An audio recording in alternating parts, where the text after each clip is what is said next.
बिस्मिल्लाहिर्रहमानिर्रहीम अस्सलाम वालेकुम। मैं सदुल्ला खान हूँ। पीडीएम की हालत इस वक्त काबिल रहम हो रही है। तरह तरह के बयानात दिए जा रहे हैं, तरह तरह के तबसरे हो रहे हैं। मरियम औरंगज़ेब अभी मीडिया टॉक कर रही थी, उनके जुमले आपस में नहीं मिल रहे, जुमले बन नहीं पा रहे, टूट टूट के जुमले अदा हो रहे हैं, झुंझलाहट है, परेशानी है। और वो कह रही हैं कि जी ये तो जिस जिन सूबों से उनका खाना पीना चल रहा था, उनकी असम्बलियाँ वो कैसे तोड़ सकते हैं। यानी खुद ही कह रही हैं कि एक तरफ इन दो असम्बलियों से इमरान खान का खाना पीना चल रहा था, फिर तोड़ भी दी और ऐलान भी कर दिया कि वो असम्बलियाँ तोड़ रहे हैं। शर्जील मेमन कह रहे थे कि कुछ देर पहले मैं सुन रहा था कि जी अभी भी मैं लिख कर देने को तैयार हूँ कि इमरान खान जो है वो असम्बलियाँ नहीं तोड़ेंगे। ये भी कहा जा रहा था कि अगर इमरान खान ने तोड़ भी दी तो परवेज इलाही उस पर अमल दरामद नहीं करेंगे। तो आपने देखा कि इमरान खान ने असम्बलियाँ तोड़ने का ऐलान भी कर दिया और परवेज इलाही उनके साथ बैठे हुए थे। और साथ बैठने का मतलब यही है कि परवेज इलाही उनकी बात से इत्तेफाक कर रहे हैं।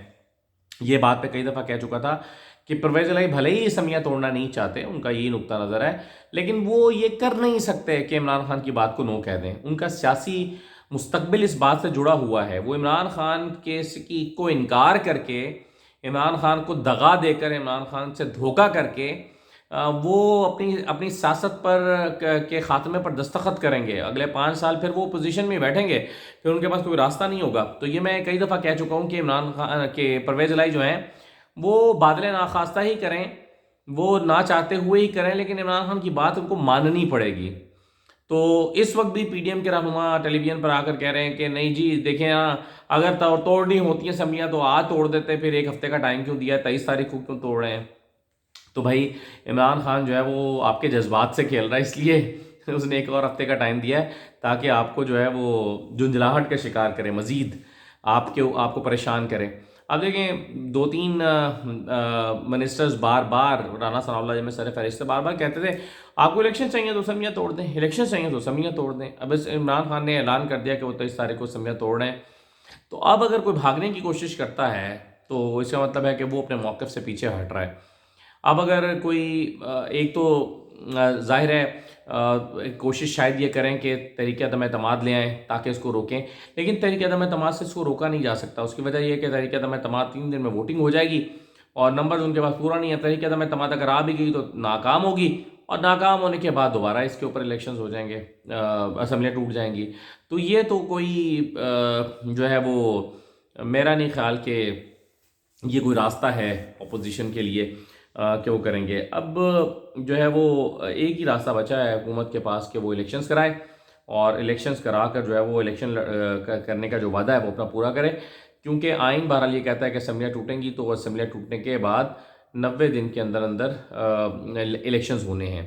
अब अगर आपने 90 दिन के अंदर इलेक्शंस नहीं कराए तो इसका मतलब आप कानून की खिलाफ वर्जी करेंगे, और ये ज़बरदस्ती को कानून का जो है वो रास्ता रोकने की कोशिश करेंगे। क्योंकि देखें, इमरान खान को यही कहकर डराया गया कि हुकूमत हीले बहाले से काम लेगी और इलेक्शन नहीं कराएगी, और अगर इलेक्शन नहीं कराएगी तो फिर क्या होगा कि इख्तियार और इस वक्त के जो हुकूमत है ये हमारे हाथ से निकल कर उनके हाथ में चली जाएगी।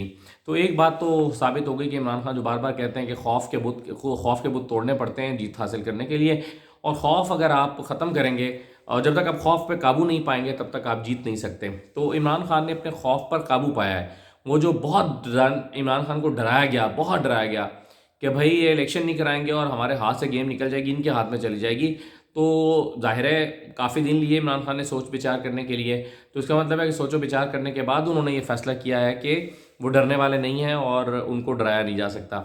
पीडीएम का एक और ख्वाब भी चकनाचूर हुआ है, वो ये कि बार बार ख़ास तौर पर मौलाना फजल रहमान की पार्टी की तरफ से कहा जा रहा था कि इलेक्शंस वक्त पर नहीं होंगे बल्कि 1 साल आगे चले जाएंगे। उसकी वजह है कि हालात अच्छे नहीं हैं। पिछले दिनों चमन बॉर्डर पर 2 मरतबा जो हमला हुआ, उसके बाद कहा गया कि जी चमन पर हालात कशीदा हैं, बॉर्डर पर हालात कशीदा हैं, अफ़गान बॉर्डर पर हालात अच्छे नहीं हैं, तो इलेक्शंस नहीं हो सकते, लिहाजा इन इलेक्शंस को जो है वो डिले किया जाएगा, और 1 साल तक की मुद्दत जो है उसमें बढ़ा दी। तो ये ख्वाब था जो मौलाना फजल रहमान और उनकी पार्टी देख रहे थे। ख्वाबे लगे हुए हैं, माल बन रहा है, जो मवासलात की वजारत मिली हुई है उसमें खूब खांचे चल रहे हैं। तो ऐसे में कौन चाहेगा कि अपने खांचे छोड़े।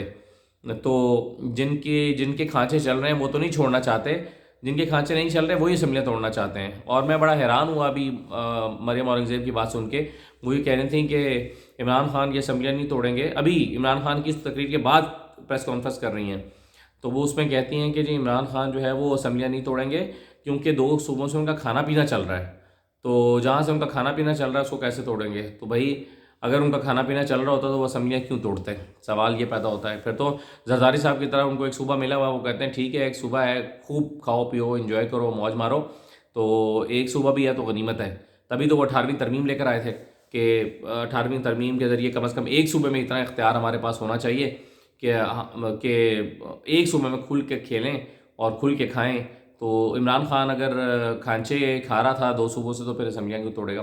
بہرحال کہنے کا مطلب یہ ہے کہ فیصلہ ہو گیا، اناؤنسمنٹ ہو گئی، اندازے غلط ثابت ہو گئے، لوگوں کے دلوں پہ چھریاں چل گئیں اور وہ جو بڑا شور مچ رہا تھا کہ نہیں جو نیٹ ہوگا وہ تو ہو گیا.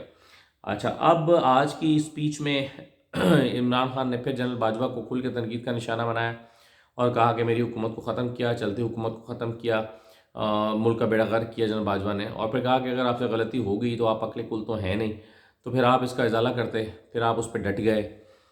پھر مجھے کہا کہ جنرل باجوہ نے کہ آپ ملک کی اقتصادیات پر توجہ دیں، کرپشن کو چھوڑیں، یہ تو ہوتی ہیں، یہ تو چیزیں چلتی ہیں. تو جنرل باجوہ کو آج بھی عمران خان نے کافی تنقید کا نشانہ بنایا. اور ظاہر ہے جب بھی وہ جنرل باجوہ کو تنقید کا نشانہ بناتے ہیں تو نئی جو اسٹیبلشمنٹ ہے اس کو بھی مخاطب کر رہے ہوتے ہیں. اعظم سواتی کا انہوں نے بار بار ذکر کیا، بہت ذکر کیا. پھر یہ کہ انہوں نے کہا کہ ہم کو بھیڑ بکریاں تھوڑی ہیں، ہماری قوم کو بھیڑ بکریاں تھوڑی ہے کہ ان کو اٹھا کر جہاں مرضی پھینک دیں گے اور اپنی مرضی سے چلائیں گے. انہوں نے کہا کہ جی ہمارے لوگ اپنے پیٹ پالتے، اپنا پیٹ کاٹ کے ایجنسیوں کو پالتے ہیں، اور ایجنسیاں کیا کرتی ہیں کہ لوگوں کی ویڈیوز بناتی پھرتی ہیں اور ان کی جو ہے وہ فائلیں تیار کرتی پھرتی ہیں. تو عمران خان نے اسٹیبلشمنٹ کو اور جو خاص طور پر جو پچھلی اسٹیبلشمنٹ تھی اس کو خاصا تنقید کا نشانہ بنایا، اس پہ کافی جو ہے وہ. اور ظاہر ہے جب عمران خان اسٹیبلشمنٹ کو تنقید کا نشانہ بناتے ہیں تو وہ نئی جو اسٹیبلشمنٹ ہے اس کو بھی پیغام دے رہے ہوتے ہیں. اب دیکھیے ملک میں ایک الیکشنز کا بگل بج گیا ہے. 23 تاریخ کو جو ہے وہ اسمبلی ٹوٹ جائیں گی. اب 23 تاریخ سے اگر آپ دن کیلکولیٹ کریں تو 23 مارچ بنتی ہے کہ جس میں جب 90 دن پورے ہوتے ہیں اور 23 کو یا 24 ہی کو غالباً روزہ ہے. اس کا مطلب ہے کہ روزوں سے پہلے آپ کو الیکشنز جو ہیں وہ کرانے ہوں گے. روزے شروع ہونے سے 2 دن پہلے بھی اگر آپ کے الیکشنز ہو جاتے ہیں تو یہ آپ کو کرانے ہوں گے. عمران خان یہ ایکسپیکٹ کر رہے ہیں کہ الیکشن صرف صوبوں میں نہیں ہوں گے، کیونکہ 66% اگر خالی ہو جاتی ہے تو الیکشن جو ہیں وہ قومی اسمبلی کے بھی ہوں گے. اور کیونکہ قومی اسمبلی میں بھی جا کے وہ اسپیکر کے سامنے اعلان کر رہے ہیں کہ ہمارے استعفے قبول کیے جائیں. حکومت کا اعلان یہ تھا کہ جی ہم صرف 2 صوبوں میں الیکشن کرا دیں گے اور اس کے بعد 6 مہینے بعد دوبارہ الیکشن ہوں گے. تو 6 مہینے بعد دوبارہ سے اتنی بڑی ایکٹیویٹی اور الیکشنز کرانا یہ بڑا مشکل کام لگتا ہے، خاص طور پر پاکستان کے اقتصادی حالات کو دیکھتے ہوئے. تو اب یہاں پر دیکھنا یہ ہے کہ اسٹیبلشمنٹ اپنا کوئی رول پلے کرتی ہے یا نہیں کرتی. اگر تو اسٹیبلشمنٹ نے اپنا رول پلے کیا اور تمام جماعتوں کو ایک پلیٹ فارم پر بٹھائے کوشش کی تو اس کا مطلب تو یہ ہوگا کہ پھر سارا ملک کے الیکشن ابھی مارچ میں ہو جائیں گے. لیکن اگر اسٹیبلشمنٹ نے اپنا کردار ادا نہ کیا اور حکومت اپنی ضد اور ہمدرمی پر اڑی رہی تو پھر الیکشن جو ہیں وہ صرف ہوں گے 2 صوبوں میں اور باقی کے الیکشن جو ہیں وہ آگے جا کر ہوں گے. لیکن بہرحال اس میں بھی عمران خان کا، تحریک انصاف کا فائدہ ہی ہے. اس میں بھی جو ہے وہ ایک ڈائمنشن کلیئر ہو جائے گی اور پی ڈی ایم کو اس کا نقصان ہی ہوگا. اس لیے میرا خیال ہے کہ ہوش کے ناخن لینے چاہیے اور پی ڈی ایم کو بیٹھ کر جو ہے وہ اس مسئلے کا حل نکالنا چاہیے. اجازت دیجیے، اللہ حافظ.